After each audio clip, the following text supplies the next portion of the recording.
In this worksheet, we will show how to calculate evapotranspiration using the Penman-Monteith equation. Here we have the Penman-Monteith equation calculated for daily values.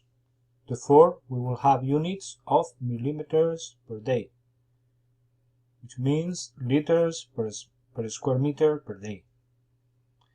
In this equation, delta is the slope of the saturation vapor pressure versus temperature, Rn is net radiation, ρ is air density, Cp is specific heat of air at constant pressure, Ra is aerodynamic resistance, Vpd is vapor pressure deficit, and Rc is canopy resistance. Gamma is the psychrometric constant.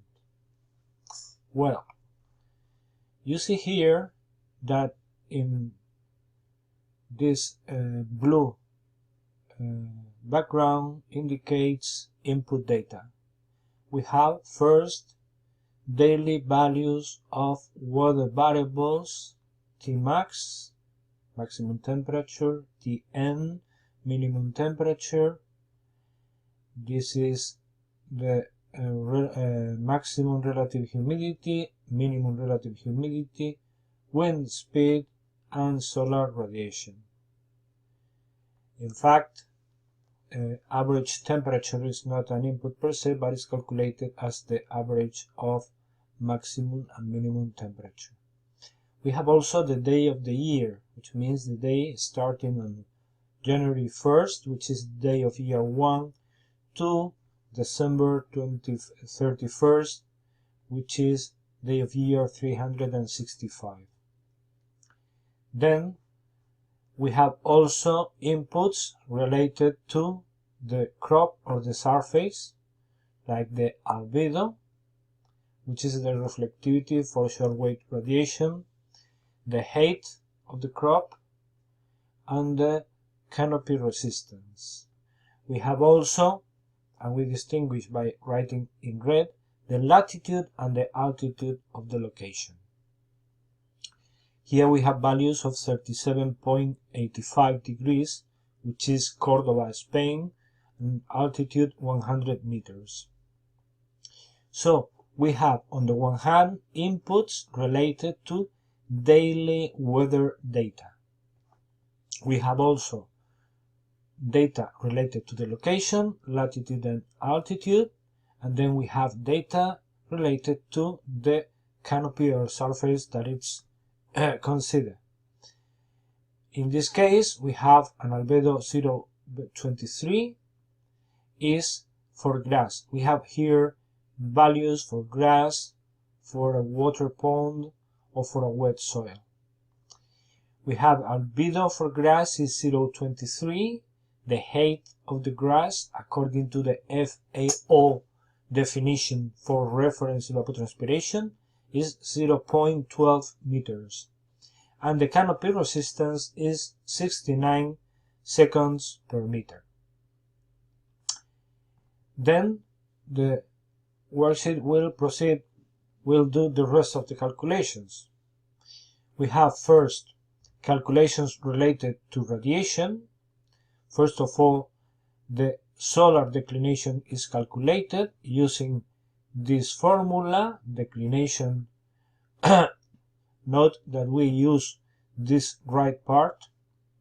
If you used a calculator, we could use this equation, but as we are using a worksheet, we use this one because the argument for the cosine function is expressed in radians.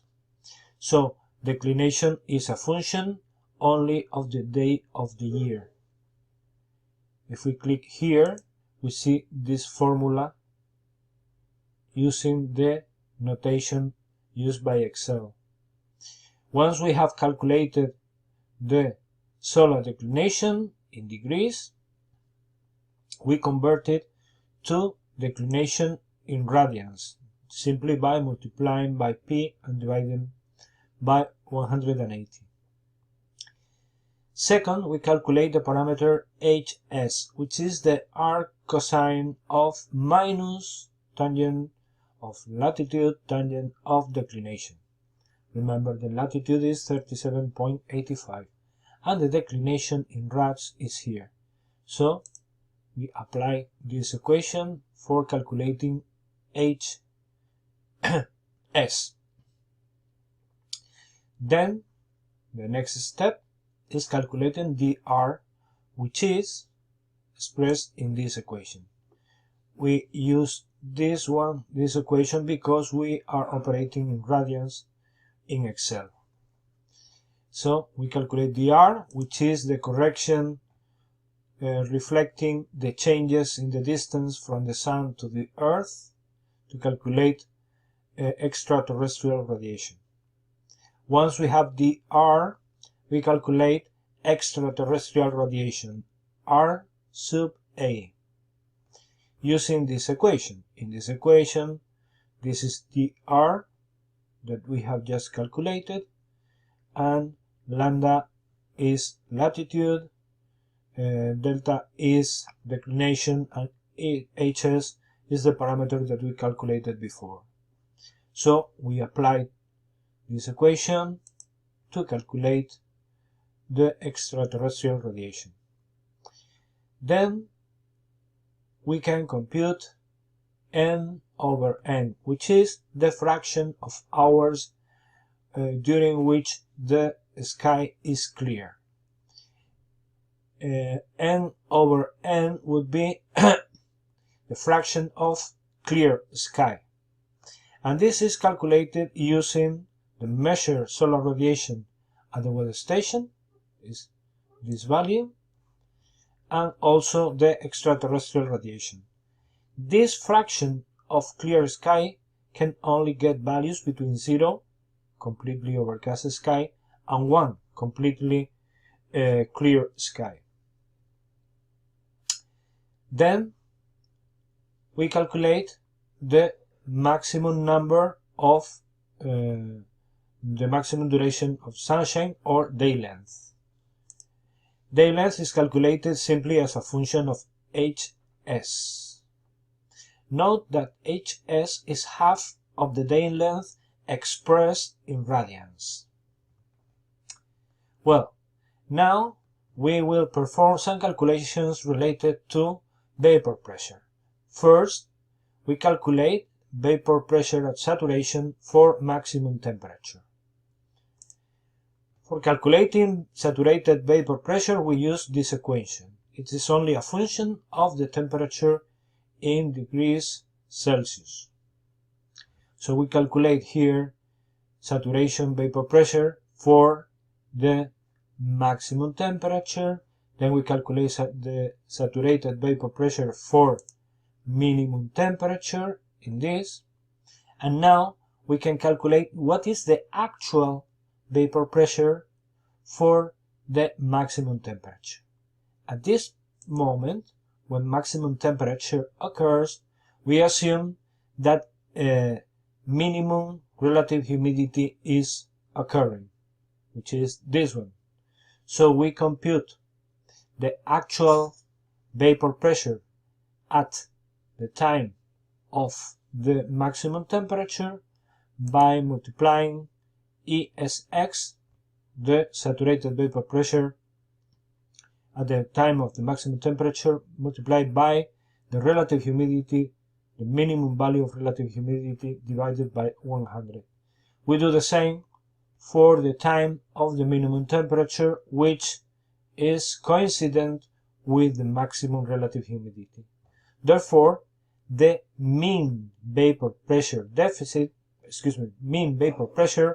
is equal to the mean of these two values, this one and this one. And we come up with a value, in this case, of 1.44, always in kilopascal. Now it's very simple to deduce the average vapor pressure deficit.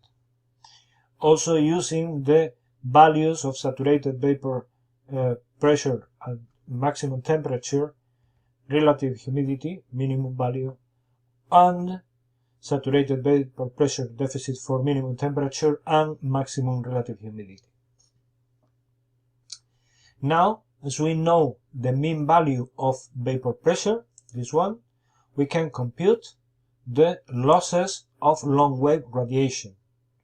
They are calculated using this equation. It is the Brunt equation, where the losses of long-wave radiation are a function of the fraction of clear sky during the day, of the vapor pressure of the air, and of the air temperature in Kelvin. So we apply this equation as a function of the fraction of clear sky, the mean vapor pressure, and the mean temperature that we have. And we come up with a total loss of long-wave radiation during the day of 6.33 megajoule per square meter per day. Okay, now we can calculate the net radiation using this simple equation. Net radiation is equal to 1 minus albedo multiplied by solar radiation minus the losses of long-wave radiation. And applying this equation, we come up with a net radiation of 16.77 megajoule per square meter per day. We calculate also vapor pressure saturation for the average temperature, 3.17, and delta, which is the slope of this function, which is 0.19 kilopascal per Kelvin. Now we can apply the equation for evapotranspiration.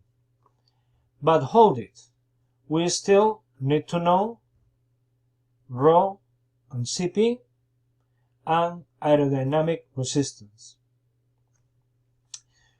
ρ-Cp is calculated as a function of atmospheric pressure, temperature, and vapor pressure. We already know vapor pressure and temperature, and atmospheric pressure is calculated as a function of the altitude. So the product ρ-Cp is calculated here using this equation, this one, where the atmospheric pressure has been calculated using this equation. And finally, aerodynamic resistance is calculated as a function of the canopy height, h. With that, we calculate the parameters zero plane displacement and roughness length, and we calculate also the roughness length for heat transfer, which is equal to the roughness length multiplied by 0.2. Then we apply this equation where, apart from these parameters that we calculate, we put here the wind speed and the calculated aerodynamic resistance for this value of wind speed, which is 2 meters per second, is 96.6 seconds per meter. So we have already the value of ρ-Cp, close to 1200 joules per Kelvin per cubic meter. We have also aerodynamic resistance. And then we can apply the equation of Penman-Monteith for daily values of evapotranspiration. Note that the net radiation enters here with units of megajoule per square meter per day.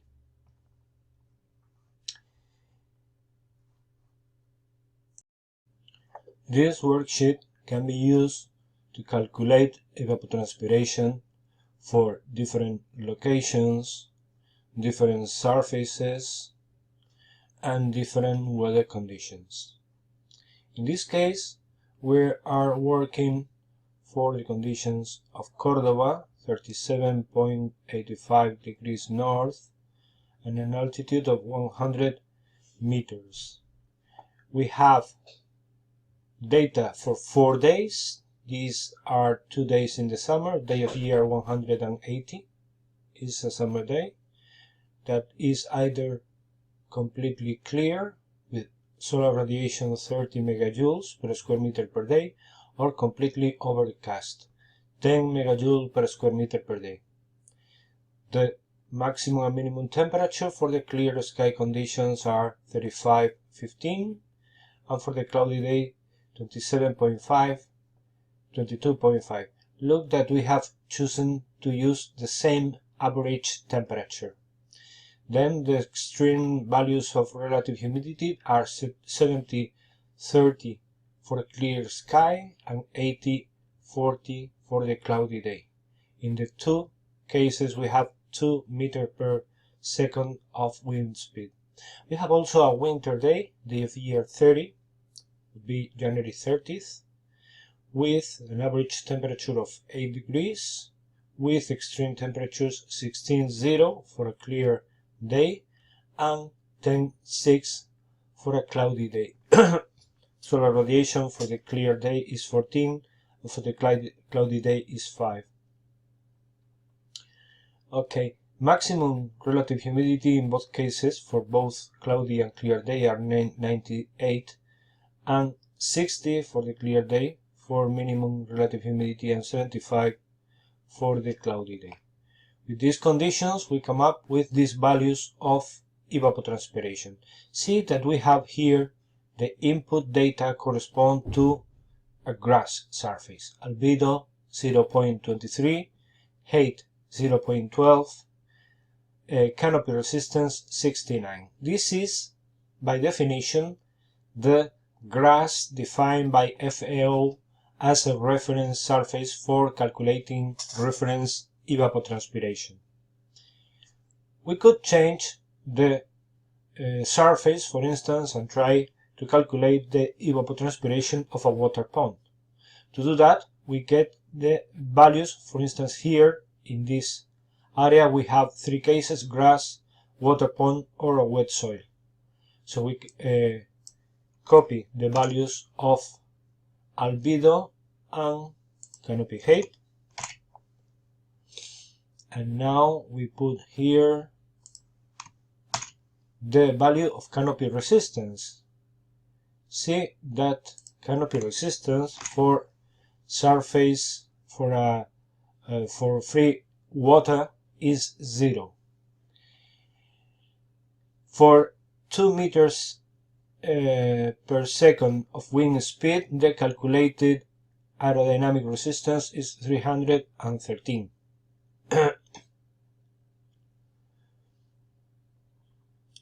Okay, then with the values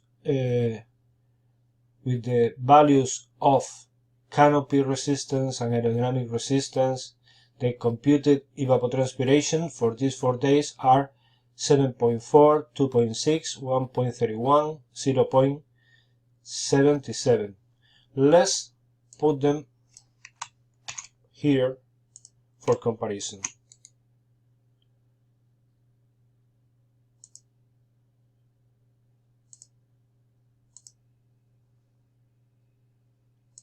But here I have a pond.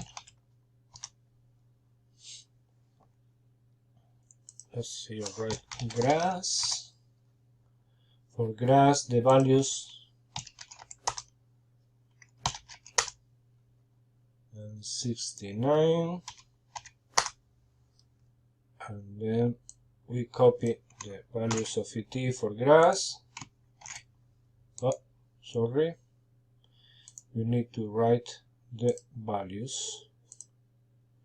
Okay, and here for the soil, wet soil, we put here the values of albedo, copy, and the canopy resistance is 20.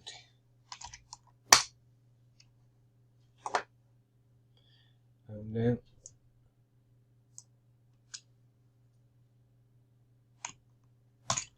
here are the values. Sorry, we have to paste the values. Okay, we see that the grass and the wet soil have similar values of evapotranspiration during summer, a little higher in the cloudy day of summer, much higher in relative terms on the winter days. And both are, some are below, some are above those of the pond. Let's now consider how wind speed can affect the values of evapotranspiration for a pond. So we use the values of the pond here, albedo, and the value of RC is 0. And now we're gonna delete this and use 1, 2, 3, 4, and 5. First, we write here 1, and copy 1, and here are the values of evapotranspiration.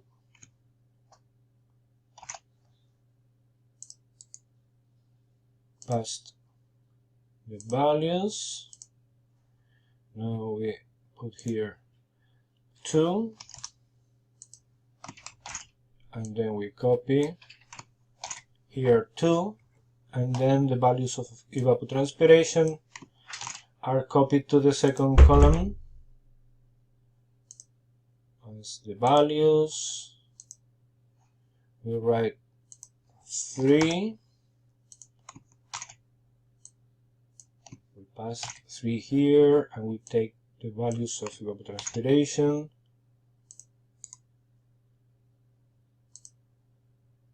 put the values, then we go and put here 4,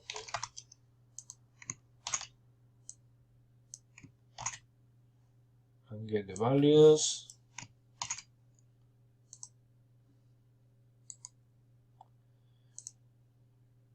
Here, and then for 5,